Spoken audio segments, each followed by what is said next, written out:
ഇപ്പോൾ Kumaramputhur panchayat vice president Shrimati Razeena Varodan നമ്മളോടൊപ്പം telephone ലൈനുണ്ട്. Shrimati Razeena, വലിയ വിഷമം ഉണ്ടാക്കുന്ന ഒരു വാർത്തയാണ് വരുന്നത്. അതോടൊപ്പം ആശങ്കയുമുണ്ട്.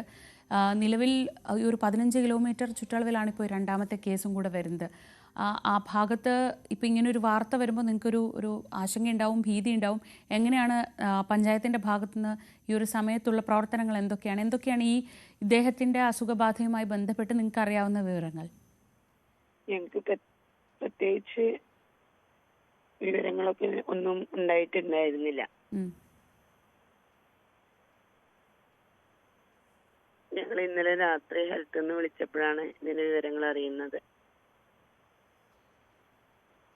ആ ഭാഗത്തൊക്കെ ഇപ്പോൾ ഒരു 15 കിലോമീറ്റർ ദൂരമേ ഉള്ളൂ ഇപ്പം ചികിത്സയിലുള്ള അവരുടെ ഒരു ഭാഗമൊക്കെ ആയിട്ട്. അപ്പം അങ്ങനെ ഒരു കേസ് വന്നതിന് ശേഷം ഈ നിങ്ങളുടെ ആ ഭാഗത്തേക്കൊക്കെ അത്തരത്തിലുള്ളൊരു ജാഗ്രതയൊക്കെ ഉണ്ടായിരുന്നോ? ഇല്ലല്ല, 2 ദിവസമായിട്ടുള്ളൂ പനി ഉണ്ടായിട്ട് തന്നെ. ഈ ഇദ്ദേഹത്തിന് പനി ഉണ്ടായിട്ട് 2 ദിവസമേ ആയിട്ടുള്ളൂ? 2 ദിവസമായിട്ടുള്ളൂ. ആ 2 ദിവസത്തിലും ഒരു ഹോസ്പിറ്റലുകളിൽ പോവും, പിന്നെ ഡോക്ടറെ കാണും ചെയ്തിട്ടുണ്ട്. ഈ വേറെന്തെങ്കിലും അസുഖം ഉണ്ടായിരുന്ന ആളാണോ? അങ്ങനെ എന്തെങ്കിലും വിവരങ്ങൾ അറിയാമോ?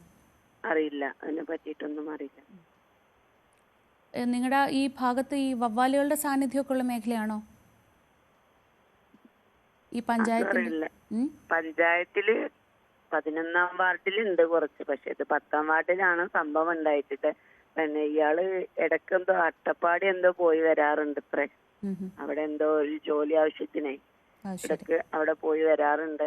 ഒരാഴ്ചയിൽ ഒരു തവണയൊക്കെ പോവലുണ്ട് ഇത്രേ. പൂർണ്ണമായിട്ട് വിവരങ്ങൾ അറിയില്ല അല്ലേ? അതില്ലല്ല. ശരി, വളരെ നന്ദി ശ്രീമതി റസീന പ്രതികരിച്ചതിന്.